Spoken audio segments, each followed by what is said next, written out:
Hey YouTube, it's Dimitri, and today we're going to talk about physics. A subscriber asks, will having a physics background make you a better quant compared to having a CS background or a maths background?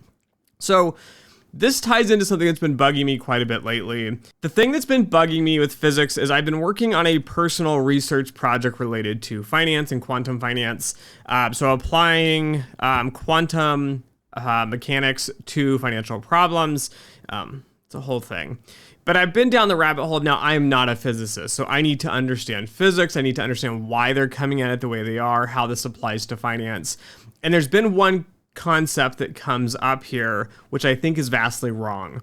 And this is going to tie into why I think physicists and mathematicians often, and PhDs specifically, often don't make good quants, and often why, if you look historically, they were always retrained in many ways because things don't work the way they think they work here. So the big thing that's been bugging me lately is a concept called determinism. And determinism is essentially states that there is no such thing as free will. Okay. And I have seen and watched many physicists make arguments for it. Let me lay out the arguments for you, and then I will explain why I don't think it's a valid point. Also, why you make actually pretty terrible quants if you believe and think the way a physicist does.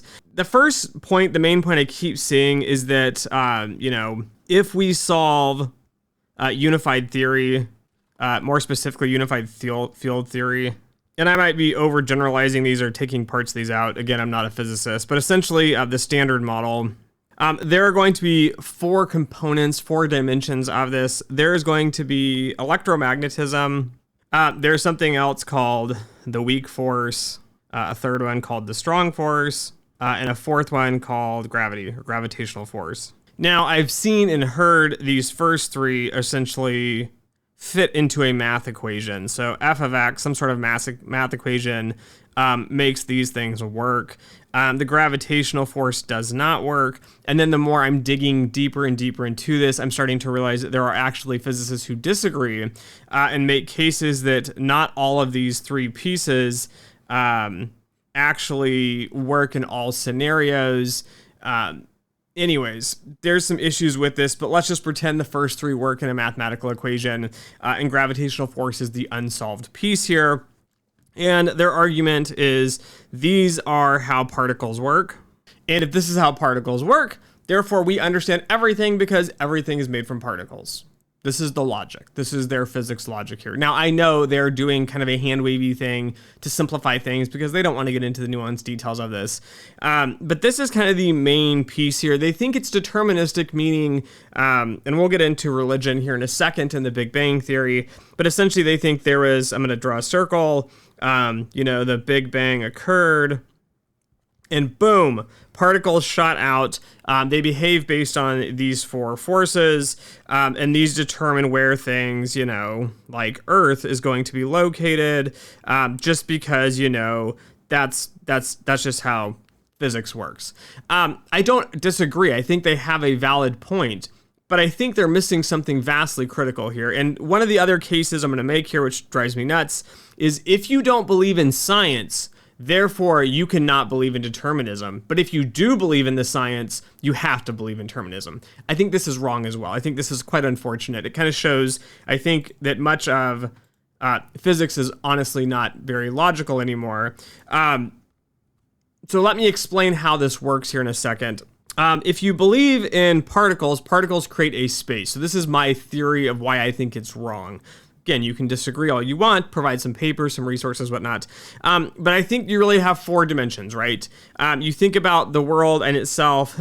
We have left and right. We have up and down. And then we have, the dimension that comes up, z. So if we draw this out, something like this, we have these three-dimensional spaces that we sit in. And then you have also time, which is like this is traveling through time, which is the fourth dimension here. So I'm going to say four dimensions, left, right, front and back, up and down, and then the fourth one is going to be time. And everything in these dimensions are made of particles. Okay, so to this point here, I view this though as an environment. Okay, you have created an environment. So you think about the Big Bang, it's blasting out through space. There are rocks, there are particles, there's evolution in gases, and things have ended up where they are in a deterministic state because obviously things just follow some sort of linear path here. And there might be some forces that make things somewhat nonlinear, like gravity might be warping things, perhaps warps time, perhaps it warps the direction of particles, so bigger particles attract smaller particles. It all fits into the standard framework and like the unified field theory and all that. And therefore, it is all the same. Well, I view this kind of, give me a second here, like the elephant example. So you think of an elephant, right? And I think physicists are standing here looking at the tail, and they're saying, okay, this is a rope because it is round, it is circular, it has a frayed end or some hair at the end of this thing. Therefore, this is going to be a rope, and this is the science here. And the science is correct. It does feel like a rope. It does look like a rope. But the question being is, what is over here? And you might say, okay, Dimitri, we know the example. It's an elephant. Well, what if it's not an elephant, right? What if it's some other sort of animal, right? What if it's a monkey? Maybe the monkey's tail looks slightly different than this. Maybe this one's frayed at the end or something. I don't know. What sort of animal lives here? I don't really know what sort of animal lives here. We don't know. My analogy for this as well with the four forces from before for the standard model, perhaps, this tail is gravity. Some other portion of this is going to be strong force. Some other portion is going to be weak, and some other part's going to be electromagnetism. Now, they will be all part of the same environment, the same structure, the same design, but we still haven't even solved this. So drawing some sort of solution or conclusion here, that you have four parts and they seem to fit into math, therefore math is logical, therefore it's correct, completely ignores the entire concept of theory. So I think this is quite odd because I think more theoretical physicists are pushing this than probably those doing applied physics or experimental physics here. It just seems kind of odd and disjointed. And so you might say, well, Dimitri, everything is made of particles. That is a valid point. Therefore, if we can solve how the particles move and work and how the universe works, therefore, that is everything. Well, not quite. The piece I think that they are missing is the concept of consciousness. Okay, so we have essentially, there's a piece of this animal in the middle that we've just waved our hands away because we can't see it. We don't understand it. Instead of being an actual scientist and diving deeper into this and saying, okay, I know for a fact, or at least the information in science I have today, I have these parts here, I understand them, but we also know for a fact that one of these isn't unifying with the rest of them. Yes, we seem overly confident and nonsensical chases such as string theory now, but we're kind of missing the fact that there's a piece you don't know. There's a bunch of pieces we don't know, and I'd argue probably in physics you know less than 1%, probably less than a millionth or a billionth or a trillionth of a percent of how the universe even works or functions and how things operate. Anyone who has gone through deep educational learning, has gone through a PhD, has spent a ton of time focusing on one very specific topic, should understand this because they realize there's one simple idea you spend an entire life on, and yet you don't understand anything else around you. I think this attitude here, so I'm going to put the physics attitude that you know everything, is going to be a huge detriment to the way that finance works here in a second, and it's going to be because of the consciousness here. So again, consciousness, there's no particle. I think this is the piece you're missing. Yes, you might understand all the particles, and if you think about this, the big macro scheme of things could be deterministic. Let's say you have the Big Bang. Things have expanded and exploded and whatever, and they've ended up where they are, and they were deterministic if you knew everything in the world. But you're not God. You don't know everything. So it makes no sense to make this argument. But say you know everything in the world, and then you realize, too, we have figured out the sun eventually is going to burn out, and then we will all die. That's determinism, in a way, at a macro scale. But determinism is not a valid point, at least in my opinion here, on what happens in the middle, the person part. Now, when you look at the environment, so there's these four dimensions here I'm talking about, left, right, up, down, front, back, and time, I think these are more or less like an environment. Right? It's like a video game. You've built this four-dimensional space, and then you've taken things that are made of particles, because for humans to live in a space that is made out of particles, we also have to be made out of particles to interact with those particles. If we were non-particles, I don't know how we would interact. Again, it's a non-known. Maybe that's a possibility, different universe, multi-dimension or something. I don't know. But it makes complete sense from a logical standpoint that if we live in a space made of particles, we would also be made of particles. But it still doesn't answer the critical question here. What is consciousness? What is different between a rock, right? So you have some sort of rock here.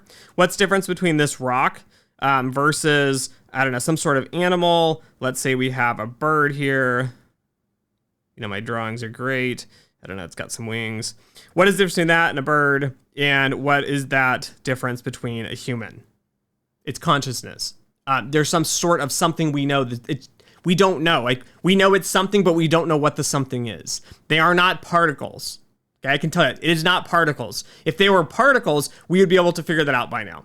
We have gone, I think, far enough in the research to figure out that physicists don't know anything about, unfortunately, the social realms. They have not spent time in those spaces. Even when you look at experts, again, in like sociology, neurosciences, they can understand the brain as particles and neurons and how things work together. We still don't know what consciousness is. What gives you life? Right? This is the mystery, the unknown. This is like saying, in theory, this is kind of my wrap up of this little point, is if we understand the particles, we will take the curtain off of our eyes. We will know if there's a before life and after life. We will know everything there is to know. We are completely done. There's nothing left to learn. This is somewhat of the idea. This is somewhat of the attitude I'm seeing when I watch many people discuss, again, free will in the sense of consciousness. And this ties into the fact that consciousness is going to be, in many ways, free will. You are conscious. It is not a particle. Therefore, your theory that things are particle driven is invalid. And therefore, based on that, you know, there has to be free will tied to consciousness. That's what makes consciousness in many ways. You understand, you sense things with your particles, right? Your eyes, your sight, your ears, everything. You sense it with particles, but there's something there that we cannot see and cannot measure. And if you find out anything about physics and mathematics, it is nothing more than the study of measurement. That's all it is. So if you find something that is non-measurable, that becomes quite impossible. And so instead of just acknowledging physics cannot address this sort of solution, this is more of a philosophical question. And instead of trying to state determinism in the sense of particles, right? I think the reason it gets so muddy is because people say, well, what about humans? What about interactions? What about history? You're now claiming too that the past and the future are the same. And I've had to have this discussion somewhat before with someone. Yes, I think things more or less have a deterministic state in the physical presence here. This is more or less the concept of stationarity, right? It follows some sort of laws, some sort of rules that will determine how things operate and function. But this completely ignores the fact that there's consciousness and free will, and you cannot explain it away with physics, okay? And that leads me here to a little bit of design work, just trying to explain some of these ideas through thoroughly to get you to think about things perhaps maybe differently, because as I have searched determinism online, I'm getting the same rhetoric over and over and over as if it's like a religion, which is kind of odd here because this is tied to religion. So you might think of determinism as a religion. It is hard science is we trust the science, but we don't see the whole picture. And so we don't have the foresight to see that. And so we're going to ignore what we can't see and only believe the few facts that we do have in front of us. There are other ideas. I'm going to call it geo-oriented design. So you might say, okay, we live in some sort of simulation. So we live in a simulation. They built some sort of geo-oriented design, meaning they structured things. There are going to be laws of physics, and it's deterministic. And therefore, you know, if it's deterministic and it fits these laws, therefore we have determinism. Well, this doesn't dig deep enough. So say we're in a simulation. Who created the simulation? Well, there's no accident here. I named this geo-oriented design. It's God. So I think it's very odd. I had somebody approach me saying, I don't believe in religion. I don't believe in God. I believe we're in a simulation, right? Well, who created the simulation? I mean, there has to be something that it created it. Now, you cannot believe in God as we know it on Earth and how we have different types of religions. You can scratch that, but you can say it's a geo-oriented design and there's some sort of master programmer, right? You could go with that. I think that's an interesting point in itself. if you go now to religion, so let me give you guys a little background on me so we can get into this a little bit. One, I was raised LDS, which is Latter-day Saints. This is Mormon. This is a religion. To give you perspective on that, when I was a kid, it has changed now. Church was 3 hours every Sunday, Wednesday night activities, and then in high school you do something called seminary, where you learn religion, the Mormon religion, every single morning for 1 hour during the school year. It was not part of my schooling. I got up early and went to that and do that. I went to a Catholic high school, more specifically a Jesuit high school. There we learned a course, Catholicism. They also, though, taught as part of the religious courses, Eastern religions. So we learned about Buddhist. We learned also about Muslims. And of course, you learn about other Christian religions here. I even shared thoughts and ideas from the Mormon faith and explained the differences here. Now, out of all this, I am no longer practicing Mormon, so I don't consider myself Mormon anymore. I'm not Catholic as well, but I have studied religion probably far deeper than most of you will ever do, even if you are religious, because I have so much, I would say, technical training in the fact of the amount of requirements, things I've had to do for schools. Anyways, that's a whole other thing here. But I want to get to another flaw, another point and issue I have with religion. You could say that many religions, we'll say Christians specifically, will actually believe in determinism. You might believe in God, so some geo-oriented designer, and you believe essentially that those that are good will get some sort of miracle, often are rewarded, and those that are bad will end up with some sort of punishment here. So in many ways, it is determined by some sort of superior being. There is a plan, there is orchestration, things will happen the way they are supposed to happen. I hear this a lot in religion. This is one of the reasons I am not practicing, because I think this is absolutely wrong. This is a false. And what I mean by this is I think actually this comes more closely to the science that we look at here with physics, which I believe there is a set of rules, some sort of, you could call it a model, that determines the way that things actually work. Okay. So, I don't believe that, let me get into this. The rules, what are the rules? The rules benefit those that make good decisions, and it, harms in many ways those that make bad decisions. Now, I'm going to define good and bad as coming from, I'm going to put God, some sort of God here. But I believe he has set some sort of rules that are structured and designed. So it makes complete sense mathematically. We are discovering many of the rules. We are struggling to find them. Back in like the elephant or the animal picture here, we are looking at different parts and pieces. And we're trying to understand the rules. But even if you understand the rules and you understand how things work and how things operate, I would argue religion in many ways is that. It is the discovery. So you look like the Bible, for example, or any other religious books like Quran. Anyways, even Buddha had writings and things.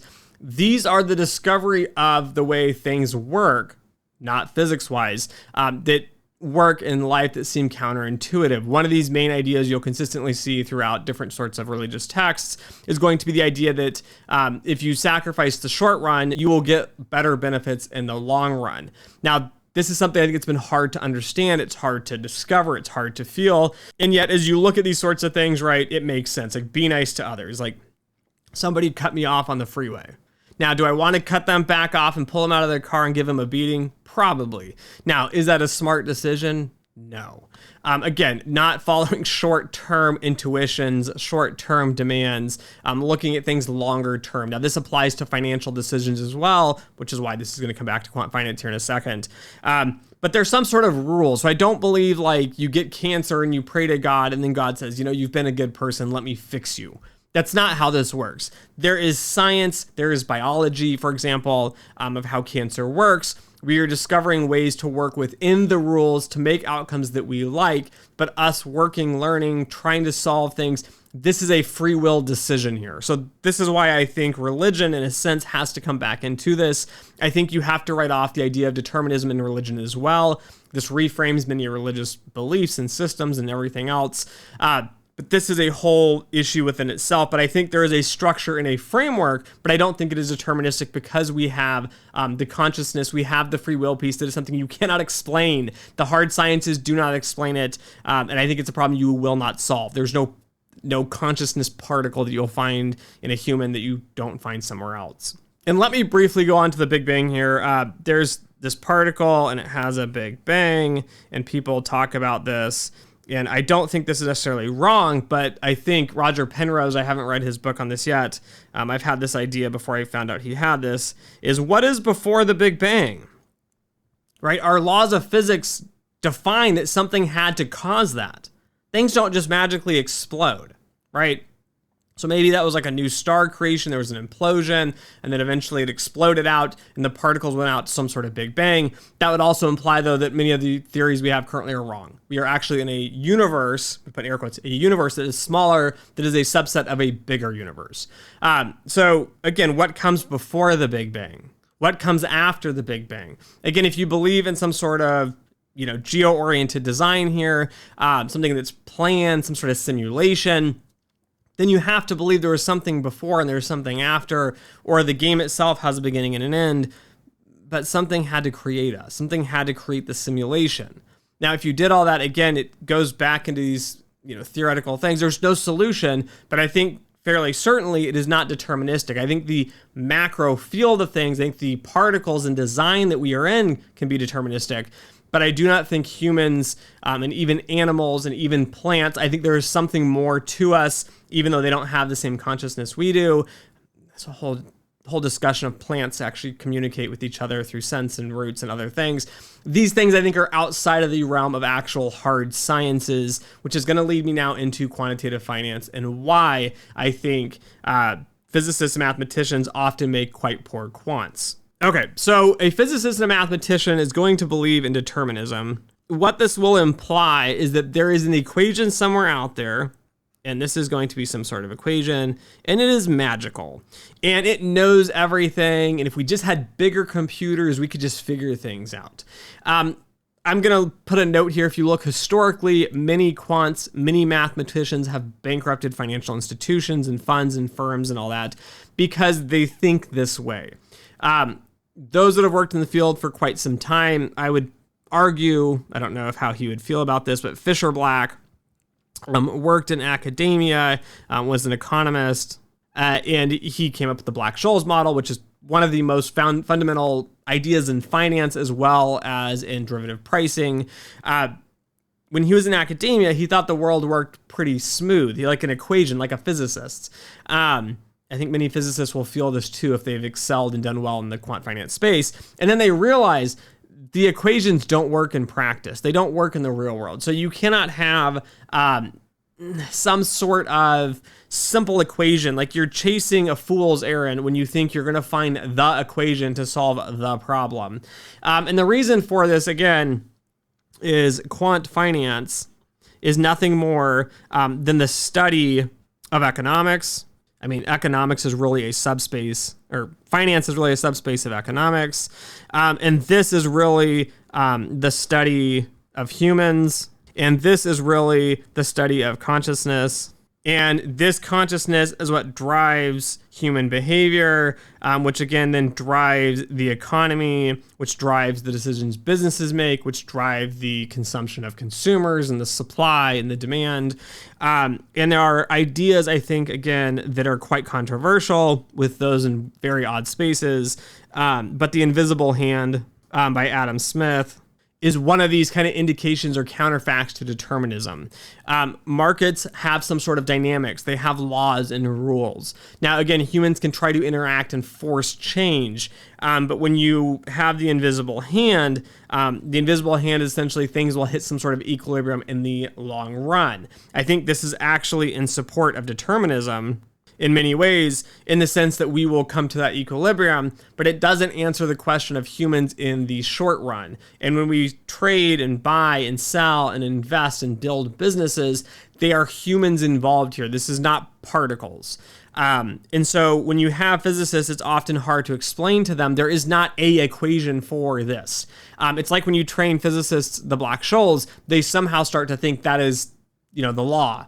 And then you explain, well, you can't actually solve these things and you break all these assumptions. And so now we have to go down to numerical methods. And so they think, oh, I'm a genius. I have all this math and science. I'm going to apply this into the space and I'm going to make this work. And they try to force it and they blindly believe in it. And then it blows up like LSTM. So long short-term management, which is a fund that blew up because the economy's changed. So in conclusion of this, one reason we tend to think physicists have done well in quant finance, and we kind of believe this delusion, we think somehow there's an edge for this, and often people ask, is physicists educationally have an advantage. They do. They understand math.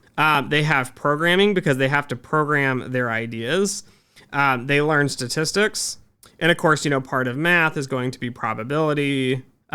Anyways, so they have this unique blend of skills that all apply to quant finance. They seem well prepared, but I would argue they lack the understanding of theory.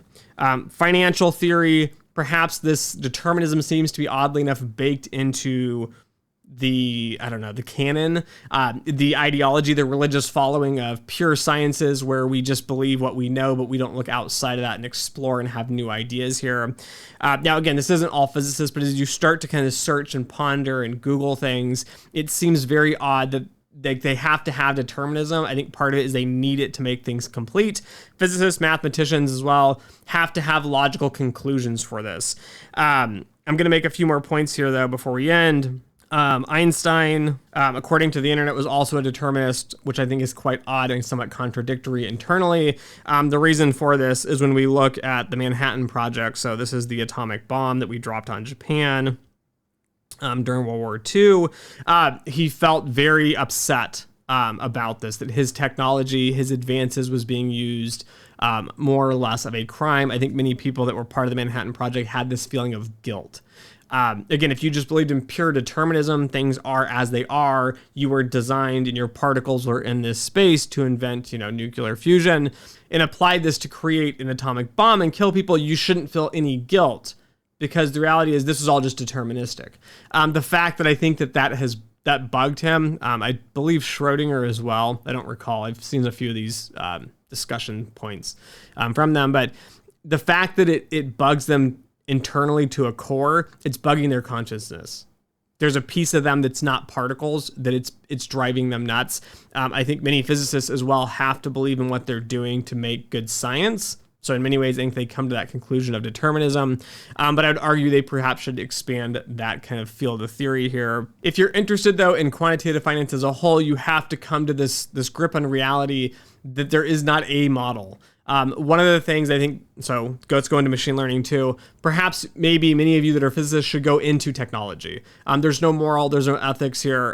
Again, going back to Adam Smith, the theory of moral sentiments. Looking at economics, I think is an absolute critical thing. Again, economics is a whole other discussion and disagreement, and there's feuding between that field as well. But economists realize, well, some economists realize you cannot solve these things. Morals, sentiments, even like utility theory, it doesn't always work. Equilibriums don't always balance in the short run. And of course, the famous quote from Keynes, in the long run, essentially things will work out fine, but in the short run, we're dead. This is kind of the lesson you have to learn. I think technology is a better field for many of you in the sense that we see like machine learning blindly being applied. LLMs, the technology around that for right now, I'm quite concerned with because, again, technology doesn't seem to have a grounding in the theory side, in the human side. I see people building, so the data science community, the machine learning community, they build models, they fit them, they overfit them, they fail, they refit them, then they fail, then they refit them again, then they fail again, and they think this is normal. When you work in the financial space here, you can only do this once or twice. You lose all your money, you're bankrupt, and you're done. And when you manage other people's money as well, this is another issue and a moral dilemma here. Again, you have to have great rigor. You have to have morals. You have to have values. You have to have theory. You have to understand people and have compassion. This is not deterministic. When you work in the industry long enough, you start to realize when you're seeing the data, even when you have large amounts, we had 4 terabytes of data once on loan models, and the models work for, a year, 2 years, and then you rebuild a new model because the economy changes, people's behavior change. They're not following a deterministic path here. Now, to model things, there's the whole concept of stationarity, and I've talked about this a lot, and I'm really fascinated in it. But often the real world things are not stationary. And if they're not stationary, it means there's not going to be a closed form solution, a model, a simple framework for this. Again, this perhaps arguably is the fact that it's not deterministic. It's not stationary. Now, stationarity is a requirement for many things to happen in models to work, and there are ways around this, and we can proxy things and wave our hands. But quant finance is the process of learning and building model after model after model, much like the machine learning community.